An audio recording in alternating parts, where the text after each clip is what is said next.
Welcome to Past and Present with Allison Gilbert and David Kessler. We're super excited for this conversation and to have David back at one of our Reimagine events.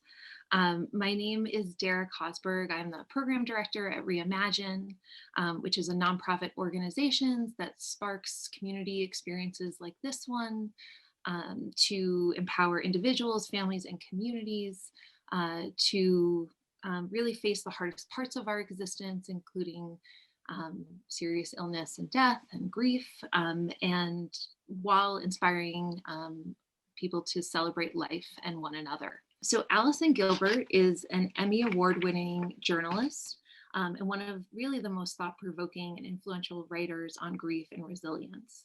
She's the author of numerous books, including the groundbreaking Past and Present, Keeping Memories of Loved Ones Alive, and her stirring work exposes a secret and essential factor for harnessing loss to drive happiness and rebound from adversity.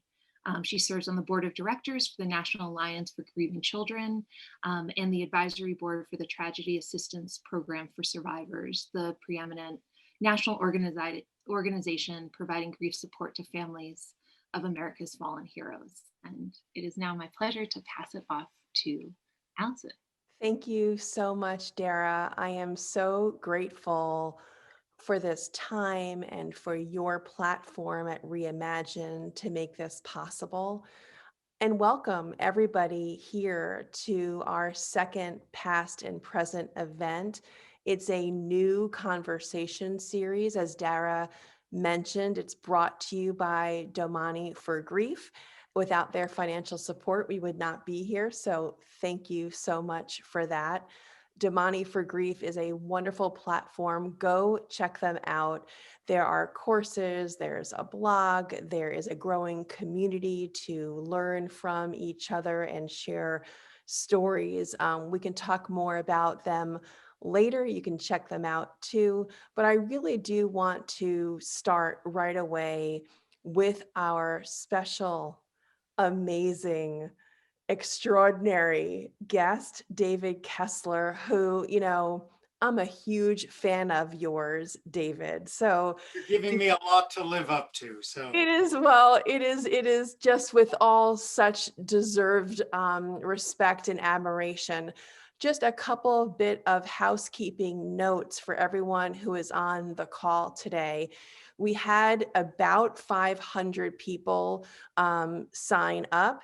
If you need to drop during this conversation, don't worry, we're going to record it so you can access it with a link later on. So just be here if you want to be here, and don't stress if you have to jump off, whether for kids or for work or just because it's too much right now and you just can't take it in anymore. That's okay. We have you covered.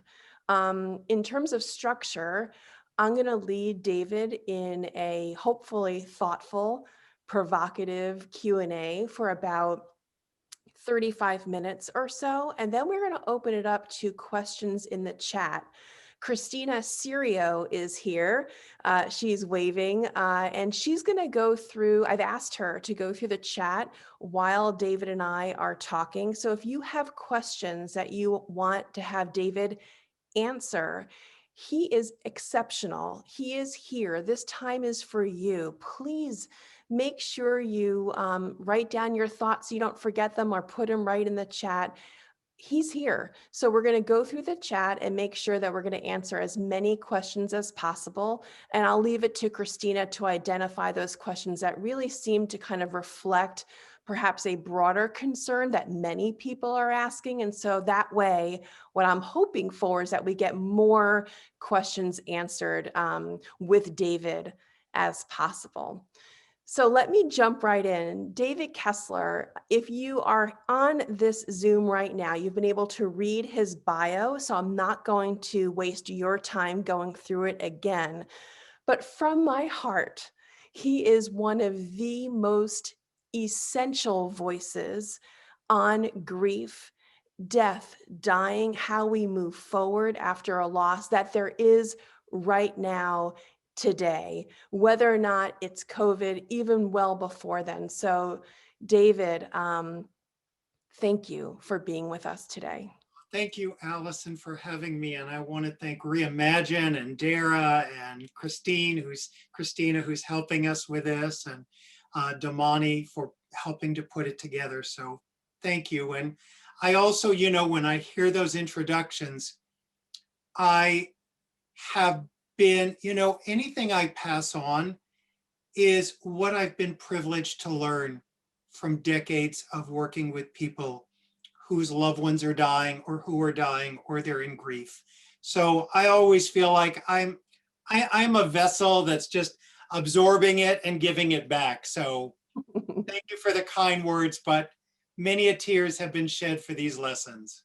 I'm going to get into that. And for sure, just so people know that I know we only have an hour now, but the conversation doesn't have to end, at the strike of 2:00 Eastern time. Reimagine, I just want to go through it so people can know how to connect. On Twitter, it's let's_reimagine. Instagram, let's reimagine. Facebook, reimagine end of life. For you, David, the best handles ever, which is I am David Kessler on everything. So that's pretty extraordinary. And the only reason I did it is because David Kessler was taken. And I didn't want to be the real David Kessler or the official, but I ended up sounding like Spock. I am. And by the way, everyone, David Kessler also happens to have the best website name ever, grief.com. So you really have been at this for a while, because nobody else would have had that URL except you. Well, I'm so glad to be here. Yeah. I wanted to start somewhere perhaps unexpected and really personal. In preparation for our conversation today, I was going through old transcripts of interviews that you've done over the years. I watched lots of interviews that you have given. It's an extraordinary breadth of work. And one interview that you did that struck me very strongly was a conversation you had with Larry King. And you had the conversation when your book, Finding Meaning, first came out. And it was about 1 year, almost to the day, since Larry King died. So that was just an odd coincidence that struck me.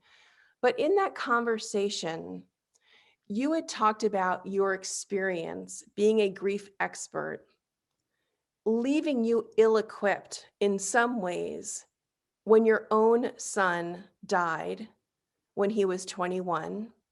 Your son also named David. And what you said to Larry King is this. And I thought this was so revealing and so touching and so transparent of you, David, as someone who's a grief expert coming into this raw conversation with Larry King. You said, and I quote, "I wanted to write a letter to every parent I ever counseled, saying I had no idea how bad the pain was." And I was struck by that because seemingly you would have a better handle on grief than most of us, a different handle on grief. And so I want to start in that most intimate place, which is, why did you say that to Larry King? And what was it about the parents who you had served in the past that you wanted to write them all a personal note? And I think it's probably even more than them. It's a lot of people I've worked with in grief. I think you can study grief, you can witness grief, you can work with people in grief, but until it's yours, you don't know it intimately. And I had known it from my childhood, and I think I had the illusion that all of my worst pains were behind me, and wasn't prepared, as no one is, for the death of my younger son. And it was raw and brutal and still is in many ways. You talked to Larry King, and I'm not trying to speak out of turn. You've spoken about it publicly before. I think a lot of folks who are joining us today can relate to other experiences of sudden loss. Would you mind sharing what happened with David? And that will just be our point of entry. I myself lost both of my parents relatively young and then their siblings. And so I think many of us come to this work writing articles, writing books from our personal experiences. And I'm wondering if you can allow others who don't know the story about your son, David, if you can crack open that window just a little bit. Of course. And I appreciate the courtesy of the ask. And I've also been asking people over decades to share their loss. So how could I not share mine?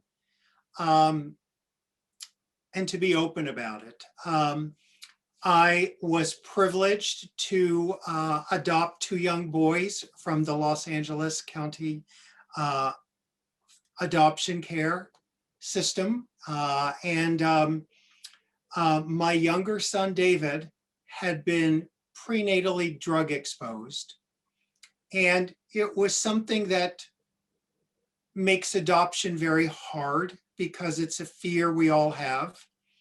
And how it's going to affect the child. And, there's not tons of good data out there. My thought was I could bring these boys into my life and love would cure all. And it did for the most part. And when David was about 16, he called me, and like they had really amazing childhoods. He called me at 16 and said, I'm in trouble. I've just taken drugs. And I was like, what? Pot, beer, what are you doing? Like, what's this? And he said, no, it's much worse. And it was a really heavy drug. And I'm like, you started there? And it was 4-5 years in and out of rehabs, trying to get sober, supporting him. And he became sober. He met a wonderful social worker. Life was going well. Just had his 21st birthday. And right after that, he and his girlfriend had a fight that like any 21-year-old would have. And he called up some friends. They went out, they used, they lived, he died. And, it's brutal in our world now. I think recovery addiction has changed so much. It's important we get the stigma out of it. It's important we realize it is an illness. And it's also very important to understand what's going on in our world. I had the privilege of also working with Laura Berman, Dr. Laura from OWN Network. Her and her husband dealt with recently the death of her son. He called up on Snapchat and got Xanax delivered in the pandemic to the house. And the Xanax, it's not a real prescription, was laced with fentanyl and died.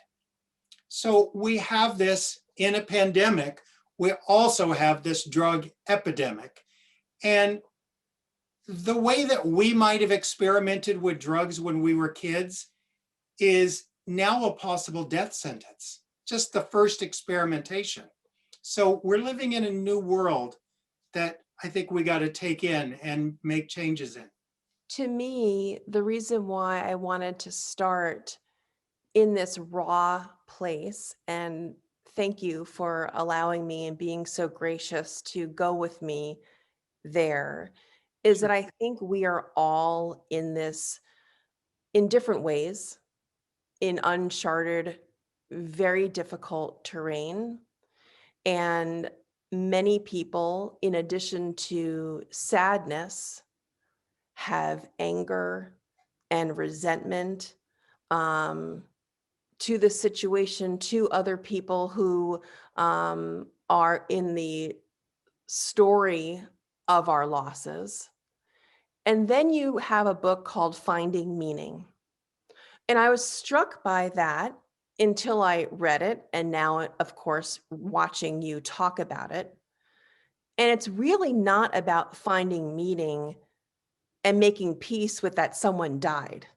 It's different than that. You make a very good point about that. You called it that there's a cushion that you're hoping to provide with your book, Finding Meaning. Can you explain that from an author's perspective? And then, of course, as a dad, and how you have found meaning. So from the author's perspective, the title can be challenging for people because when you're in pain, you don't want to find meaning. And people are afraid it's going to be pouring pink paint over a tragedy. And I think of the book as so much of it is tools to excavate the pain so that we find the meaning that's already underneath. I also think about the two concepts that I think, one of them you mentioned, is that finding meaning doesn't take away the pain, it gives you a cushion. And two, people are confused who haven't read the book that they'll go, there's no meaning in a death by addiction or mental illness or cancer or COVID or murder. How can you find meaning in those? And I always say, there is no meaning in those. The meaning is in us. And it's what we do after that horrific thing that happened, that horrific tragedy. It's in us. That's where the meaning is for us to find in our own time and in our own way. In what ways have you been able to help others find meaning in their losses? What seems to be a recipe that works for more people than fewer people? You have learned some strategies that seem to be more useful than others. And I'm wondering what are some of the concrete takeaways, maybe just one or two, that you can share right now? Sure. We live in a world now that has a lot of toxic positivity. So we want people to be, yay, find the bright side. You know, we're talking about bright siding people these days, and we don't feel a bright side in grief. I believe there is one that we can find eventually in our time and in our own way.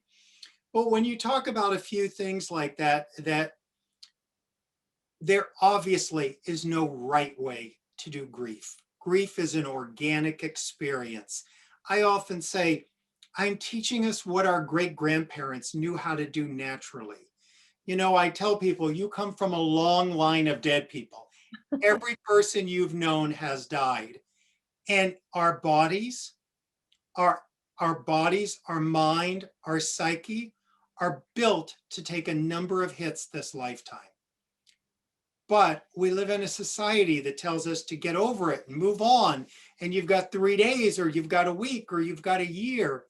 And we buy into what other people think of our grief. And we become digestible people pleasers in our grief. And we pay such a horrible cost for that. So is the strategy then, is the takeaway not to be a people pleaser? I'm trying to follow your Absolutely. Because you've got to be the organic experience of grief. And you know, if your grief makes people uncomfortable, you know, as Kubler-Ross, my teacher, would have said, that's their problem. You know, that the reality is, I have to experience my grief. If you running into me at a party brings up your fear of your children dying, I'm not going to tuck my grief away so that you're comfortable. Let's deal with your uncomfortability, because my grief is mine and I'm owning it. And my grief is part of the love. I'm not going to get talked out of it. So that takes a lot of agency, right? You're talking about being true to yourself, honoring your own feelings, setting your own timetable.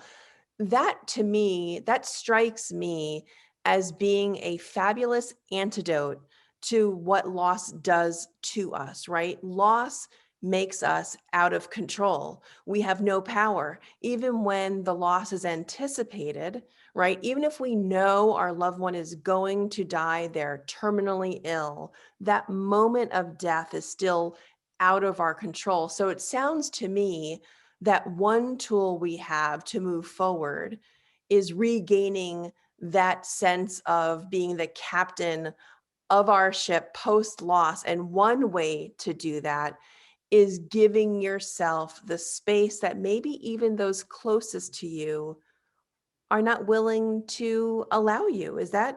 Am I hearing you correctly? Yeah, and I think a place where our work intersects nicely, you and I think we're about being more active than passive. Yes. And Yeah. right?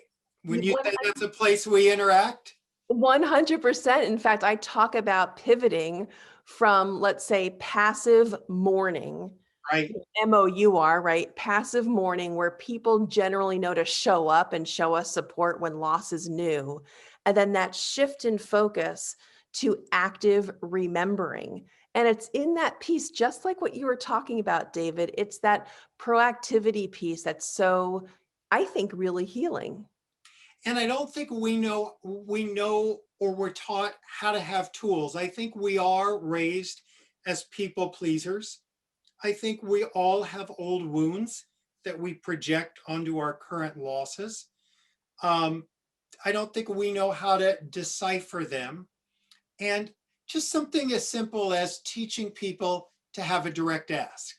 And by the way, a lot of things I know only because I was raised with, I have an abandonment issue. I have all these neuroses. I mean, this is me that a lot of, we're teaching what we need to learn. Can And I focus on what you just said? When you said the words direct ask. yeah, let me tell you what that is. Yeah, yeah, yeah. Thank you. So here's what the unhealthy me would do. The unhealthy me would passively go, it's 6 months since my son died. Are people going to call? Are they going to show up? That's the passive waiting, maybe even anticipating the hurt, the abandonment. What I have learned is the most loving, compassionate thing I can do for myself is make a direct ask and go, it may be in a text. Allison, tomorrow is 6 months since my son died. It would be really helpful to talk to you. What time would work? And I'm not in a let's test and let's see if Allison remembers and let's see if she's a good friend and all that our wounds bring out in us.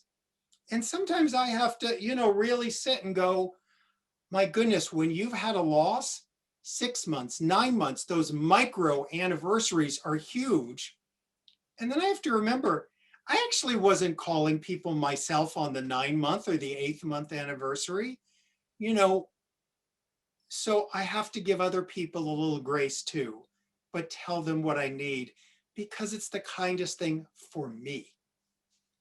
It reminds me, before I go on to my next question, of something that I wrote about in my book, Past and Present, Keeping Memories of Loved Ones Alive. It's 85 different ideas for honoring and remembering loved ones.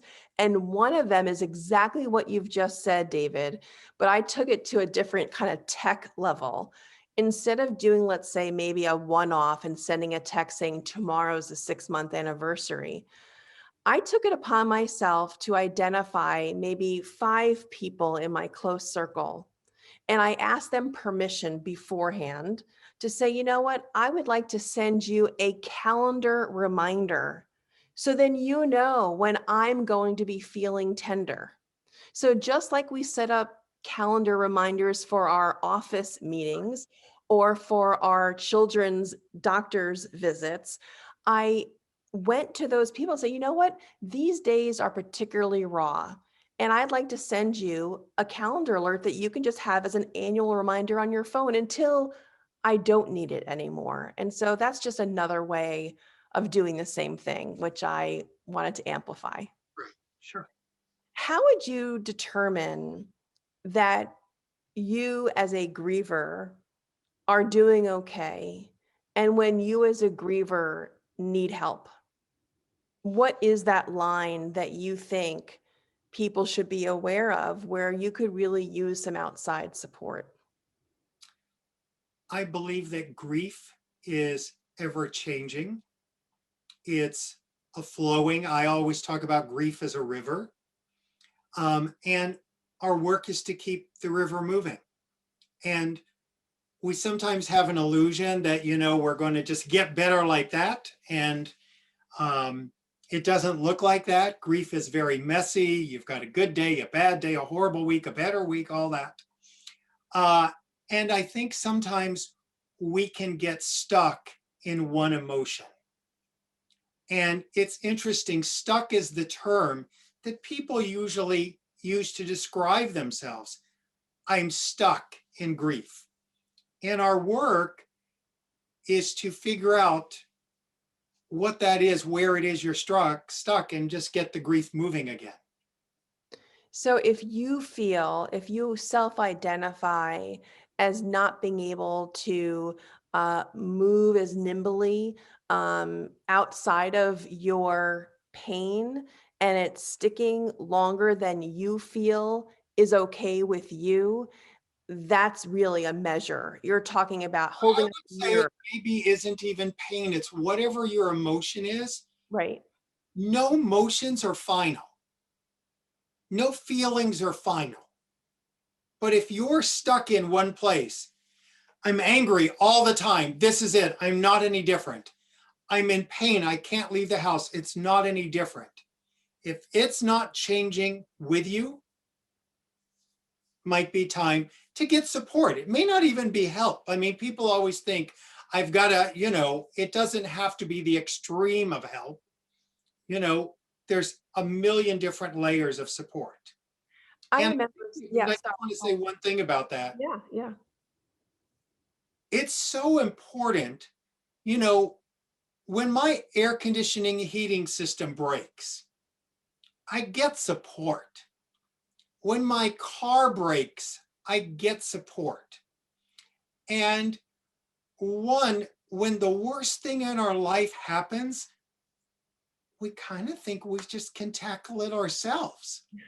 And this is a moment, whether it's groups or online or a counselor, this is a time to get support. And I always tell people, literally, as a professional in grief, when my younger son died, I had to go to a grief counselor, just like everyone else, to deal with my grief.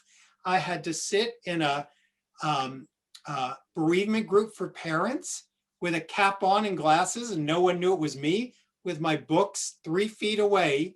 And I couldn't be the grief expert. I had to be the dad who buried his son. And you got to get that support. Don't try to just knuckle your way through this. It's the worst thing in our lives. And as a bereaved parent, I also say to everyone, and as a grief expert, all your tears count. When people go, what's the worst loss? Yours, your husband dying, your wife dying, your mother, your father, your sibling, your pet. Your loss is the worst loss. All tears count. I wanted to tell you, or at least be transparent about what I was thinking about in preparing to talk with you today. I was thinking a lot about you and your childhood because I remember there was a story you told or have told that I believe, and tell me where I'm getting my facts wrong, but when you were a teenager and your mom was dying, that you also were a witness to a mass shooting across the way, I believe, from where she was so ill. And I was thinking about you because of the tragedies we've all been experiencing these last few days in Atlanta, Georgia, in Boulder, Colorado. And I was thinking about this for you in so many personal ways, which is we can talk about triggering events.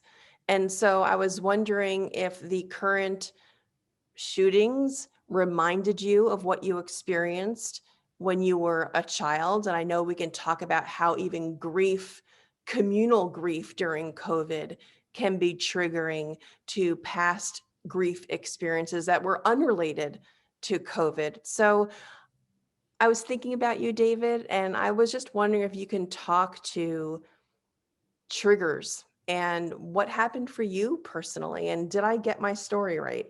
Get your story right. Yes, when I was 13, my mother was dying. One of the first mass shootings in the US happened where we were. Went on for 13 hours. It was everything you could do wrong to respond to a shooting. Chief of police was killed, hotel guests were killed, first responders. And we also see to this day, just with the Boulder shooting, how being that first officer to run in is a courageous thing, a courageous event that is the amount of courage that people have. And besides him, other people in the grocery store saving one another. So to answer your question, I don't think I get triggered. I think there's a familiarity with it. I'm sort of going, oh, this is what's going on with them now. Gosh, they're going home. What a tough night this is going to be. And, you know, the person who says they woke up in the middle of the night and hear gunshots. I'm like, of course. So early in grief, there's so much trauma in a situation like that. And I always teach people, all grief does not have trauma, but all trauma has grief. And they have certainly had both. So when I talk about the idea of triggers, of course, we're going to be triggered early on in our grief. And by the way, for a lot of people, a loved one dying can be an overwhelming traumatic experience. You know, I think sometimes we think about the most horrific deaths are only the ones that would cause trauma, but many people just, it was sudden, it wasn't how you thought, the way you thought, and you find yourself in trauma. So we have to allow an integration process in our mind, in our soul, that those things are going to come up. When we're working with people later on in grief, and people are maybe at 2 years or a year, and they're sort of saying, and there's no timeline in grief, so there's no one date for everyone. But when they're going, the triggers keep coming up. Some people's style is to go, let's avoid the triggers. My style is more, the triggers are a map of your grief. The triggers will show us where the pain is hiding, and it will also show us where the healing can reside. So part of my work is to help people gently, in a controlled way, examine those triggers and find a little healing there. But that's much later in grief. Right. Thank you. No, I appreciate that. I'm going to send it over to Christina in just a moment to go through the chat and to help us with some of the questions. Before I do that, after we do that, a little bit of Q&A, I'll come back just for a little bit to ask you a final question before we get off. But just to remind people, David is just extraordinary and he's accessible. So I wanted to remind you how to get in touch with him after this event. So he is all over social. So Facebook, Instagram, Twitter. I am David Kessler. Best handles ever. And of course, we are thankful to Reimagine. And so you can follow all of Reimagine's events on Twitter, Instagram, and Facebook. For Twitter and Instagram, it's Let's Reimagine, but for Facebook, it's a little bit different. It's called Reimagine End of Life. And of course, we wouldn't be here without Damani for Grief. And so please reach out to Damani for Grief. There's a growing community page that Damani is putting together that's already established. Go check it out. And also Damani for Grief is also on Instagram. So with that out of the way, and with Christina hopefully using that time to go through the chat just a little bit more, Go for it, Christina. Help us out. I just add to that for anyone out there, there's also a free Facebook group that I have. And you can go to grief.com and you'll see that. Like today, I'm going to be in there later discussing the why of grief. So that's later today if you want to jump in there. And it's at facebook.com/groups/David Kessler. But you can just find it at grief.com and click there. Thank you. That's awesome. Thank you so much, David. Okay, so the first question is from Barb. She said, I would love tips on how to best support parents who've lost kids to overdose, especially as time goes on, as you mentioned about the anniversaries. Well, I would say the first thing to do is to love them, talk about it. And I think this is true of any parent, but even when I say especially parents who have had mental illness with a child or mentally challenged or addiction, but I think it's also true about spouses and your parents. I think many times death leaves us with a feeling of we might have failed and maybe we should have saved them. And I think part of what we can do for one another is remind each other of all we did do. Because we sometimes want to look at that one little moment we didn't do something and think that was everything. And we forget the 10,000 moments we showed up. I love that. Thank you, David. Wow. Next is a private message. It says, can you talk about toxic positivity? For example, she's in a better place, she lived a long life, etc., from friends and family after losing a loved one, and how to react to those comments. So I think all people in grief have to make a choice, and I think your choice can change over time. There's times you just can't deal with it and you just walk away. There's times we get angry. There may be times I might go, ouch. And the person goes, what? I'm like, ouch. It feels like you're, sort of negating my loss there and telling me to get over it. And I know that's not your intention. Other times you might be up to it being a teachable moment and going, Allison, I know you love me.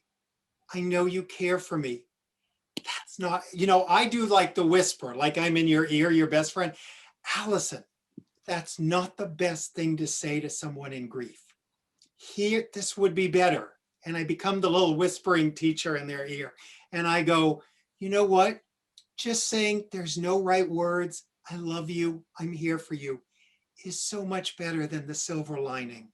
And I so love you're trying to help me find some peace. I'm working on it hard too. Thank you. Next, we have Melissa who asked, could you speak more on your quote, judgment demands punishment? Sure. So we are judging machines. We think we're not judgmental, but we judge everything. And oftentimes we judge ourselves. And judgment demands punishment. If I see myself as wrong, I'm going to turn on me. Or if I see you as wrong, I'm going to turn on you. And if we can find ways to release the judgment and sort of find the reality in that, it's so much more helpful than the lack of kindness we all unleash on ourselves.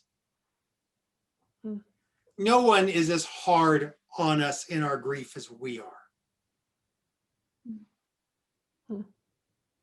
I have a group, Tender Hearts, that we always talk about. We say, we can really spend a lot of time getting so angry about how our friends are telling us to move on or get over it or cry less. But don't we sometimes do that to ourselves? And how can we heal that? You have, just before we go back to Christina, I want you to explain Tender Hearts maybe a little bit more. It's this incredible community that you have built. It's not free, so I don't want to give people Right, the right, right. impression that, it's another free access to David moment, but it's nominal and it's extraordinary. And can you just explain it a little bit more? Sure. When COVID hit, I started the free group, and it still goes on and is there and is free. And people wanted more support. So I sat and I went, so do I just put grief counseling online? What do I do? And I thought, this is a moment to build something new and different. So I thought I wanted to be reasonably priced. I wanted it to be accessible. I wanted people to have access to me in Zooms. I wanted them to be frequent. I wanted to also have videos that they would learn about grief at their own pace. And so many people were like, I don't do Facebook, or I don't do this. I want privacy. We also built a town square where you can talk to one another. And so, as you mentioned, it's a nominal fee. It's probably around the price of, a couple of pizzas being delivered a month. And, it's a great addition to support that there's people who go to it every day. And there's also people who just like to know it's in the background and they check in once a week or once a month. And it's a big group.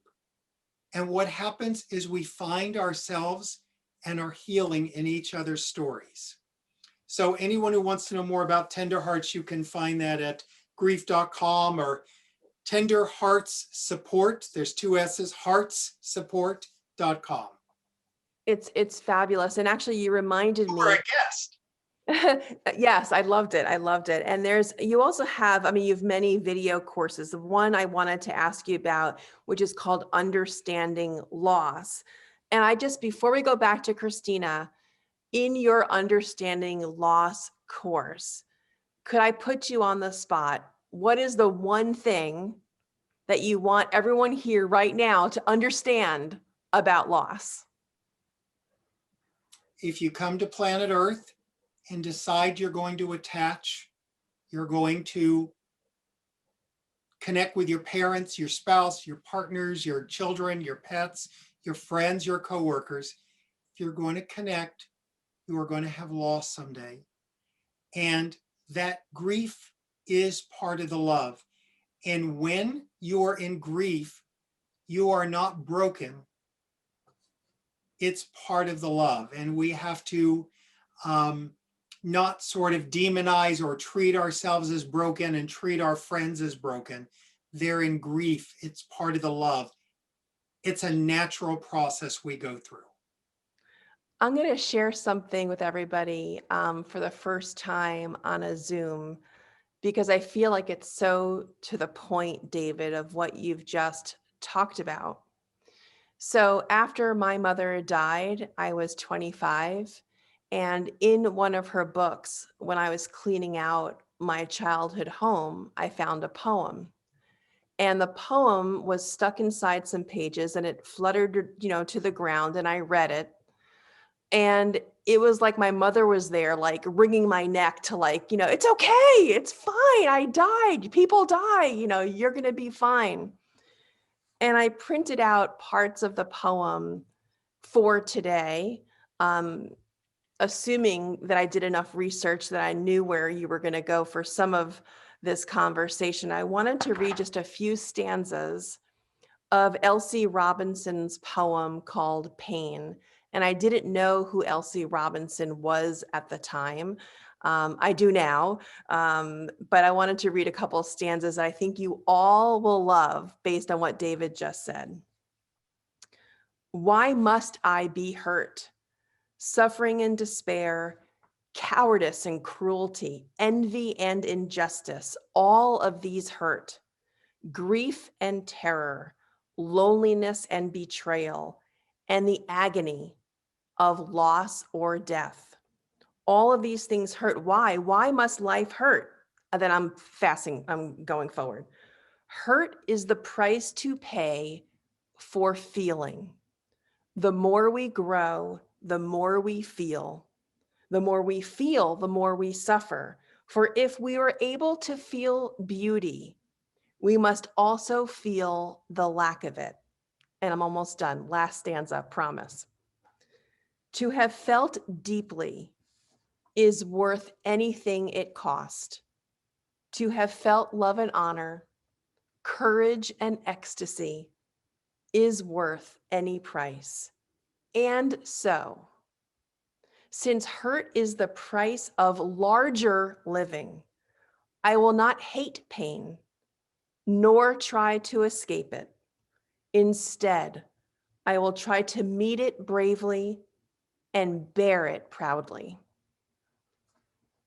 It just really reflected to me, David, what you just said.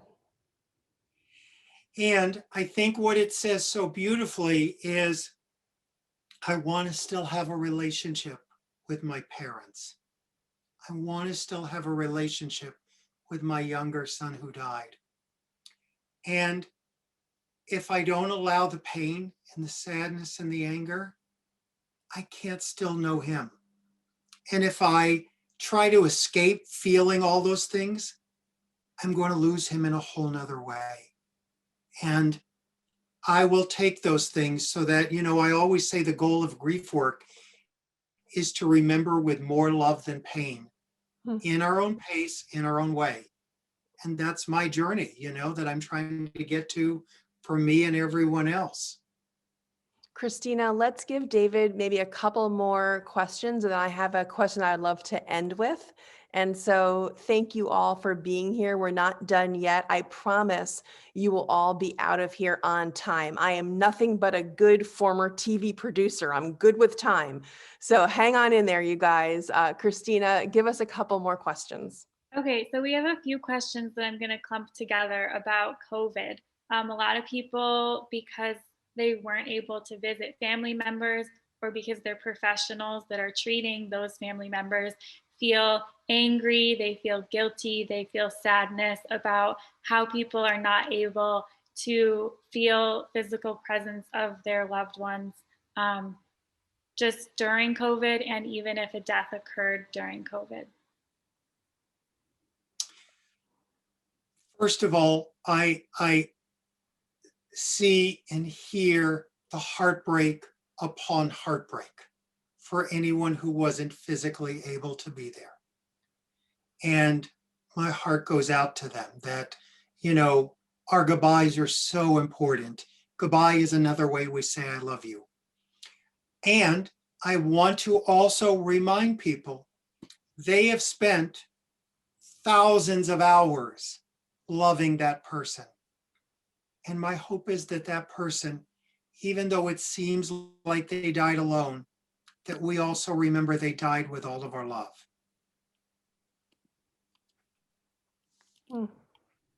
That's really nice.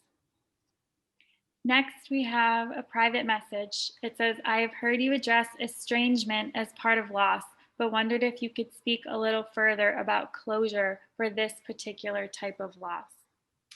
I'm not a big fan of closure. I don't believe we ever close the doors. I think when people want us to find closure, they're wanting us to find peace. I think closure is almost a media term. And you have to put a button on things. I don't think grief works that way. I'm never closing the door on anyone I love. In fact, I'm bringing everyone with me into the future. So I think with estrangement, it's a loss, just like there's so many other losses going on these days. And I think what we do, I always say, it's always the death of something. A breakup is the death of a relationship. A divorce is the death of a marriage. A job loss is the death of that workplace with that paycheck and those people. Estrangement is the death of the connection we have with someone. And I think what we do in grief that sort of gets us off track sometimes is we think this doesn't count. This is different.